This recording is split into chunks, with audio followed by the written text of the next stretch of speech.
বীর মুক্তিযোদ্ধা lieutenant colonel অবসরপ্রাপ্ত শরীফুল হক ডালিম রচিত স্বৈরাচারী আওয়ামী সরকার কর্তৃক নিষিদ্ধ ও ইতিহাসের অজানা অধ্যায়, যা দেখেছি, যা বুঝেছি, যা করেছে থেকে ৮ পাঠ করছি ২৪তম পর্ব।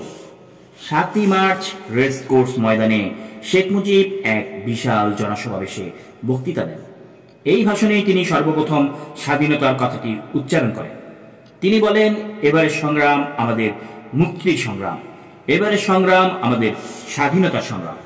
অবশ্য ভাষণের সমাপ্তিতে একই সাথে তিনি স্লোগান দেন, জয় বাংলা, জয় পাঞ্জাব, জয় সিন্ধু, জয় বেলুচিস্তান, জয় সীমান্ত প্রদেশ, জয় পাকিস্তান। একই ভাষণে এ ধরনের স্ববিরোধী বক্তব্যকে সশস্ত্র স্বাধীনতা সংগ্রামের চূড়ান্ত ঘোষণা হিসেবে গ্রহণ করা কতটুকু যুক্তিসঙ্গত সেটা বিবেচনা করার ভার পাঠকগণের উপরেই ছেড়ে দিলাম।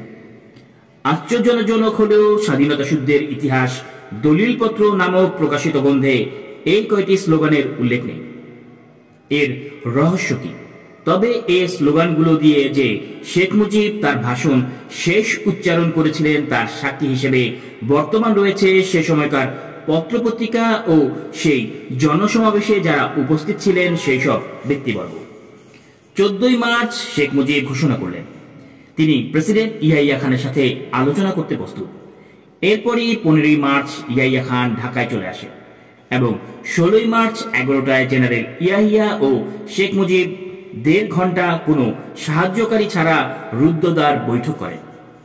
১৭ই মার্চ একইভাবে একান্ত বৈঠক হয়। এটাও ছিল সাহায্যকারী ছাড়া। মুজিব ইয়াহিয়ার ৩য় দফার রুদ্ধদ্বার বৈঠক হয় ১৯শে মার্চ শুক্রবার। এদিন রাতে দুই পক্ষের ৩ জন করে উপদেষ্টা আলাদা বৈঠকে মিলিত হন। ২০শে মার্চ শনিবার আওয়ামী লীগের ৬ জন শীর্ষস্থানীয় সহকর্মী নিয়ে শেখ মুজিব প্রেসিডেন্ট ইয়াহিয়ার সাথে ১ ঘন্টা ৩০ মিনিট আলোচনা করেন এবং পরে তার বাসভবনে সাংবাদিকদের শেখ মুজিব বলেন, আলোচনায় কিছুটা অগ্রগতি হয়েছে। তিনি বলেন, রাজনৈতিক সংকট সমাধানের পথে তিনি এগুচ্ছেন। এই বৈঠকের পর পাকিস্তানের খবরের কাগজগুলোতে প্রকাশ পায় যে মুজিব ও ইয়াহিয়া খানের মাঝে একটা বড় রকমের সমঝোতা হয়েছে।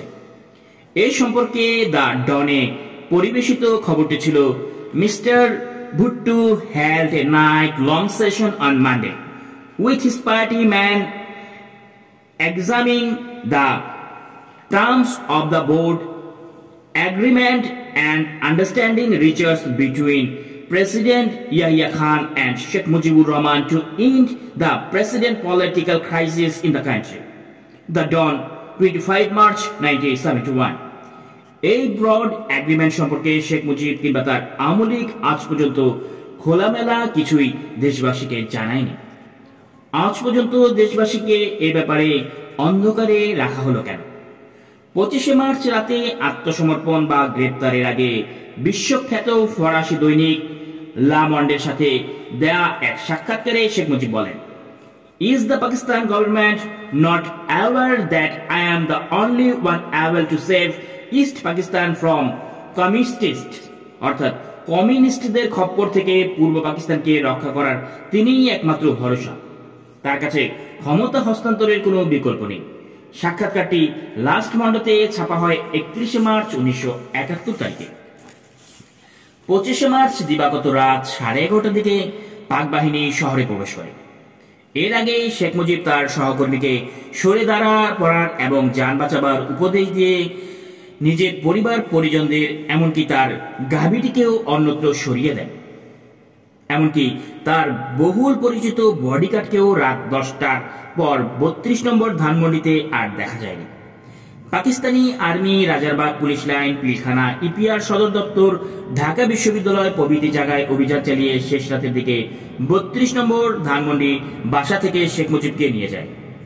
এদিকে চলতে থাকে এক নাগারে নির্বিকারে পাশবিক গণহত্যা। মুক্তিযুদ্ধের পুরো ৯ মাস বেগম ফজিলাতুন্নেসা, শেখ মুজিবুর রহমানের স্ত্রী শেখ রেহানা, শেখ হাসিনা ও পরিবারের অন্যান্য সদস্যরা পাকিস্তান সরকারের ভাতায় ঢাকা শহরে নিরাপদ জীবনযাপন করতে থাকে। তাদের স্বাভাবিক জীবন ধারায় কোনো ব্যাঘাত ঘটেনি। পিজি হাসপাতালে শেখ মুজিবের বৃদ্ধা মা বাবার চিকিৎসা হয়েছে সরকারি পৃষ্ঠপোষকতায় এবং শেখ হাসিনা এবং তার মা তাদের দেখতেও গেছেন হাসপাতালের ভিআইপি দর্শনার্থীর মতো। কোনো দিন হাসপাতালে রাত্রিও কাটিয়েছেন নির্বিঘ্নে। উপরোল্লেখিত ঘটনাবলী লক্ষ্য করলে দেখা যায় 7ই মার্চ রেসকোর্স ময়দানে স্বাধীনতার পরোক্ষ ইঙ্গিত প্রদান করা ছাড়া শেখ মুজিব 71-এ 3রা জানুয়ারি থেকে 25শে মার্চ রাত পর্যন্ত পাকিস্তানের সংহতির পরিপন্থী কোনো অবস্থান গ্রহণ করেনি। শুধু 21শে মার্চ প্রেসিডেন্ট ইয়াহিয়া খানের সাথে শেখ মুজিবের বিশেষ জরুরি বৈঠকই ঘটেছিল এর ব্যতিক্রম। শেখ মুজিব বিশেষজ্ঞদের মাঝে ছিলেন জনাব তাজউদ্দিন আহমেদ, জনাব নজরুল ইসলাম, জনাব মুস্তাক আহমেদ, জনাব কামরুজ্জামান, জনাব মনসুর আলী প্রমুখ আওয়ামী লীগের প্রথম সারির নেতৃবৃন্দ। শাসনতন্ত্র বিষয়ে প্রধান পরামর্শদাতা ছিলেন জনাব কামাল হোসেন। এছাড়া বেশ কয়েকজন অর্থনীতিবিদ তাদের সাহায্য করেছিলেন, যদিও এদের কেউই প্রত্যক্ষভাবে আলোচনায় অংশগ্রহণ করেছিলেন না, তবুও তার কট্টর দাবিগুলোর ব্যাপারে ছিলেন সোচ্চার। তাদের পরোক্ষ সাহায্য করেছিলেন ফোর্ড ফাউন্ডেশনের আর্থিক মদতপুষ্ট কয়েকজন বিদেশি অর্থনীতিবিদ। প্রেসিডেন্ট এবং শেখ মুজিবের মধ্যে বৈঠক চলে 22শে মার্চ পর্যন্ত।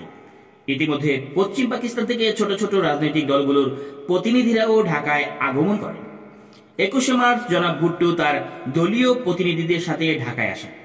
প্রেসিডেন্টের সাথে শেখ মুজিবের বোঝাপড়া হয়ে যাচ্ছে মনে করেই ভুট্টো হঠাৎ তড়িঘড়ি করে ঢাকায় এসে হাজির হন। পশ্চিম পাকিস্তানের সংখ্যাগরিষ্ঠ দলের নেতা হিসেবে আলোচনাকালে তার উপস্থিতি ছিল নির্দ্বিধায় বিশেষ প্রয়োজনীয়। তাই তার ঢাকা আগমনে রাজনৈতিক পর্যবেক্ষক মহলে ইতিবাচক প্রতিক্রিয়াই পরিলক্ষিত হয়। কিন্তু ঘটনা ঘটে হিতে বিপরীত। ঢাকায় পৌঁছেই তিনি প্রেসিডেন্টের প্রণীত ঘোষণাপত্রের তীব্র সমালোচনা করেন। ঘোষণাপত্রের অনেক বিষয়ে আপত্তি জানান। তিনি দাবি করেন জাতীয় গণপরিষদ বসার আগে মার্শাল ল উঠিয়ে নিয়ে ক্ষমতা হস্তান্তর করলে সাংবিধানিক জটিলতার সৃষ্টি হবে, ফলে আইনগত শূন্যতার পরিপ্রেক্ষিতে ঘোষণাপত্র ও তার বৈধতা হারাবে। অতএব জাতীয় সংসদের অনুমোদন নিয়েই সবকিছু করার দাবি জানান তিনি।